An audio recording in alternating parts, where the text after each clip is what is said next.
Hello everyone, मैं हूं ममता माली and आप सभी देख रहे हैं सैनी क्लासेस वीडियोस। आज हम पढ़ेंगे क्लास 10th मैथ्स एक्सरसाइज 3.1 का क्वेश्चन नंबर 3 है आपका। On comparing the ratio a1a2 common b1 upon b2 common c1 upon c2 find out whether the following pair of linear equation are consistent or inconsistent. आपको दो pair of linear equation दे रखी है sorry, आपको बताना है कि ये कंसिस्टेंट होगा या इनकंसिस्टेंट होगा। तो उसके लिए आपको तीन फॉर्मूलेस, मैंने आपको नेक्स्ट अपने प्रीवियस वीडियो में भी आपको बताया था कि तीन फॉर्मूलेस होते हैं। जैसे a1 अपॉन a2 अगर नॉट b1 अपॉन b2 के तो उसको बोलोगे आप consistent. a1 a2 b1 b2 equal है और c1 c2 के नॉट इक्वल है तो उस कंडीशन में आपका होगा inconsistent. a1 a2 b1 b2 c1 c2 तीनों ही अगर इक्वल होंगे तो वो होगा आपका कंसिस्टेंट। ठीक है, तो इसके अकॉर्डिंग अपन क्वेश्चन को चालू करते हैं। तो सबसे पहला काम होता है कि देखो इक्वल के उधर डिजिट, तो सबसे पहले इक्वल के इधर डिजिट लेके आएंगे, उधर जीरो करेंगे। 3x plus 2y minus 5 is equal to 0। 2x minus 3y minus 7 is equal to 0। अब क्या होगा, a1 a2 चेक करते हैं।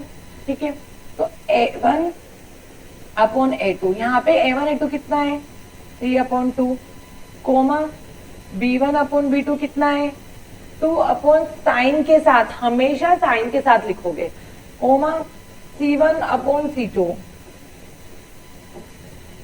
c1 अपॉन c2 कितना है आपके पास माइनस 5 अपॉन माइनस 7।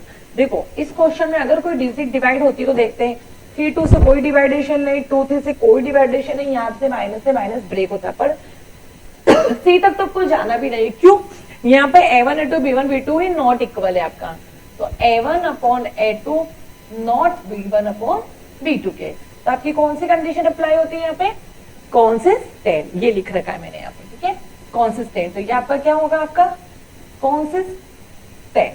ठीक है, यही क्वेश्चन में बहुत इजी क्वेश्चन है, आपको ओनली आपको चेक करके बताना है कि कॉन्सिस्टेंट की इनकॉन्सिस्टेंट है। नेक्स्ट डिजिट है आपकी 2x minus 3y is equal to 8। Same इसमें भी वही होगा कि इक्वल के उधर कोई डिजिट है तो मुझे पहले तो इसको सिंपल फॉर्म में लाना पड़ेगा। 3x minus 2y minus 8 is equal to 0। 4x minus 6y minus 9 is equal to 0।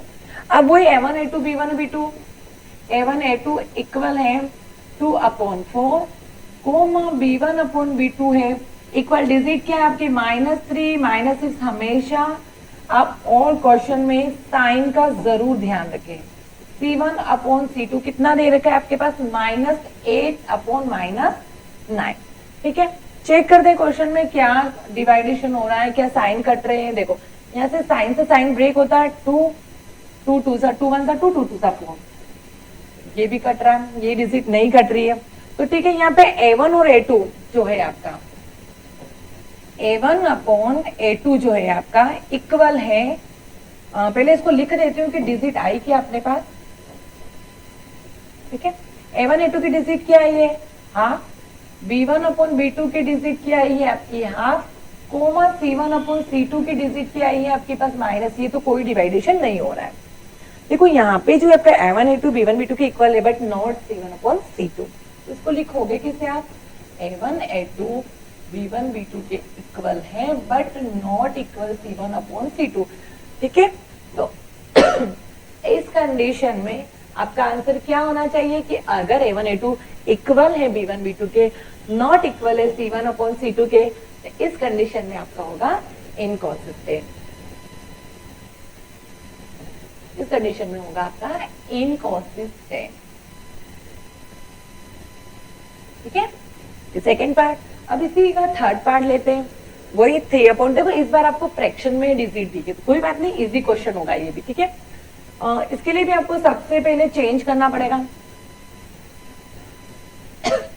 3 upon 2x plus 5 upon 3y is equal to minus 7 is equal to 0। Same condition 9x minus 10y minus का 14 is equal to 0। उसके बाद आपको apply करना है a1 upon a2। a1 कितना है आपके पास 3/2, a2 कितना है आपके पास 9। ठीक है, अब ध्यान रखना a1 अपॉन a2। उसके बाद आपका होगा b1 अपॉन b2। b1 कितना है आपके पास 5 अपॉन 3 और b2 कितना है आपके पास माइनस का 10। ध्यान रखना, उसके बाद ही आपके पास C1 अपॉन C2 कितना है, -7 अपॉन माइनस का 40। अब देखो सिंपल सा काम है, ये तो सिंपल डिजिट है, बट ये फ्रैक्शन में है, तो इसको मैं एक इजी टेक्निक बता दी, इसको और सिंपल में कर दो।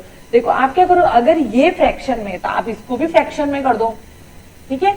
अगर ये डिजिट फ्रैक्शन में है तो ये भी फ्रैक्शन में कर दो। अगर मैं यहाँ 1 लगाती हूँ, क्या 9 के ऊपर कोई इफेक्ट पड़ेगा? नहीं, ठीक है। इसी प्रकार मैं इसको भी फ्रैक्शन में कर दूंगी, ठीक है। अब आप क्या करोगे, इसको कैसे करोगे आगे, इधर करती हूँ, इधर ही बता दीजिए। देखो A1 अपॉन A2 इसको आप कैसे करोगे, तो 3 अपॉन 2 बन जाएगा ऊपर, नीचे आएगा आपका 9, ठीक है। इसी प्रकार B1 अपॉन B2 जो है क्या होगा आपका 5 अपॉन 3 इंटू 1 माइनस का 10। यही C1 अपॉन C2 तो सिंपल फॉर्म में ही होगा आपका, तो ये तो माइनस से माइनस ब्रेक होता है, तो 7 अपॉन 40।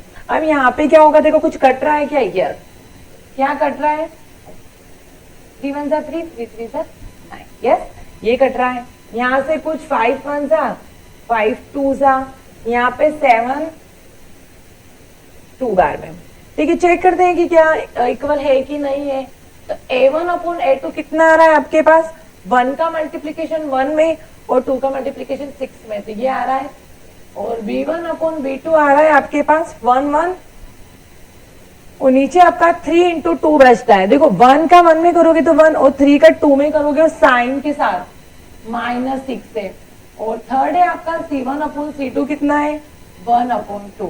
तो देखो यहाँ पे A1 और A2 डिजिट तो सेम है, बट माइनस, सेकेंड डिजिट में माइनस है आपका, ठीक है। ये देखो माइनस है, तो क्या हुआ, A1 upon A2 not equal B1 upon B2। तो इस कंडीशन में क्या होता है आपका, कॉन्सिस्टेंट होगा,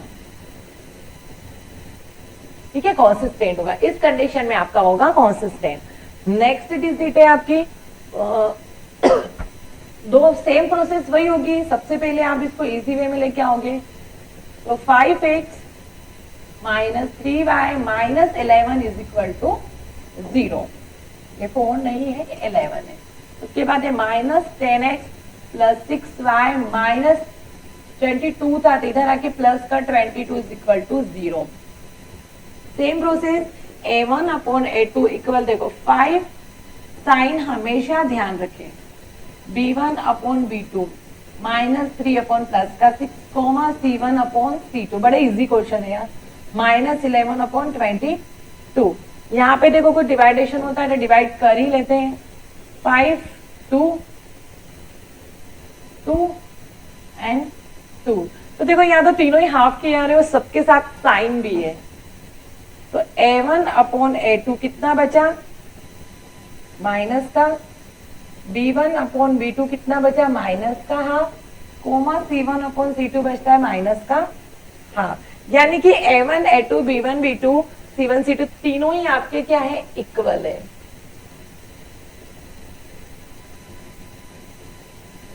C1 अपॉन C2। इस कंडीशन में क्या होगा आपका, अगर तीनों इक्वल होते हैं तो क्या होता है, तीनों ही अगर इक्वल होते हैं तो ये भी आपका कॉन्सिस्टेंट ही होगा, ठीक है। तो ये भी आपका क्या हुआ, कॉन्सिस्टेंट। आई आप क्वेश्चन बड़े इजी, आपको समझ भी आ रहे होंगे। देखो लास्ट पार्ट बचा इसका 4/3। देखो यहाँ पे भी एक डिजिट फ्रैक्शन में आ गई, तो सबसे पहला काम तो इसको सबसे पहले इक्वल के इधर लेके आएंगे, 2y is equal to minus 8 is equal to 0। उसके बाद same 2x plus 3y minus 12 is equal to 0। उसके बाद क्या करना है, सेम प्रोसेस आपकी हुई, A1 अपॉन A2 इक्वल है आपका, देखो 4/3। देखो 4/3 फ्रैक्शन में, तो मैं इसको भी फ्रैक्शन में कर देती हूँ।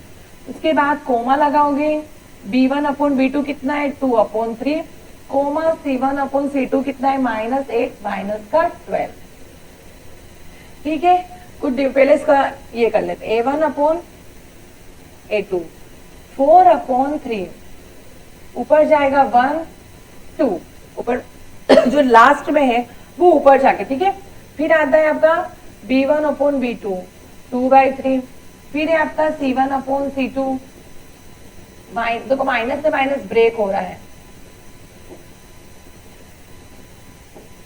8/12, तो जो डिवाइड हो रही है वो देख लेते हैं। देखो यहाँ पे डिवाइड हो रहा है आपके 2 की टेबल से, 2 1 जा 2 2 जा 4, ये कोई डिवाइडेशन नहीं हो रहा, ये हो रहा है आपका, ठीक है, 2 की टेबल से 2 4 जा 8, 2 6 जा 3 जा, ठीक है। तो ये हो रहा है आपका, देखो A1 A2 का क्या आंसर आ रहा है आपका, A1/A2 जो आ रहा है इधर आ रहा है आपका 2/3, कोमा B1/B2 आ रहा है आपके पास 2/3, कोमा C1/C2 आ रहा है आपके पास, देखो माइनस से माइनस ब्रेक हो चुका है तो ये भी 2/3 बचता है। तो तीनों ही इक्वल है, तो इस कंडीशन में क्या लिखोगे आप, B1/B2 इक्वल है C1/C2 के। तो इस कंडीशन में भी आपका क्या होता है, कॉन्सिस्टेंट होता है, ठीक है। बड़े इजी से क्वेश्चन है, एक क्वेश्चन के अंदर जो इन्होंने 5 पार्ट दिए हैं, ठीक है। तो इस क्वेश्चन, ऐसे क्वेश्चन में अगर आपको ये टेबल लर्न है या फॉर्मूलेज लर्न है, मैंने आपको टेबल पूरी कंप्लीट बना के अपना प्रीवियस वीडियो में दे चुकी हूँ। इसके बाद भी मैंने इस क्वेश्चन के आगे आपके तीनों फॉर्मूले लिख दिए हैं। अगर ये तीनों फॉर्मूले लर्न है तो आप अच्छे से क्वेश्चन को इजी वे में कर सकते हो। आई होप आपको ये क्वेश्चन समझ आया होगा। नेक्स्ट क्वेश्चन नेक्स्ट वीडियो में पढ़ेंगे।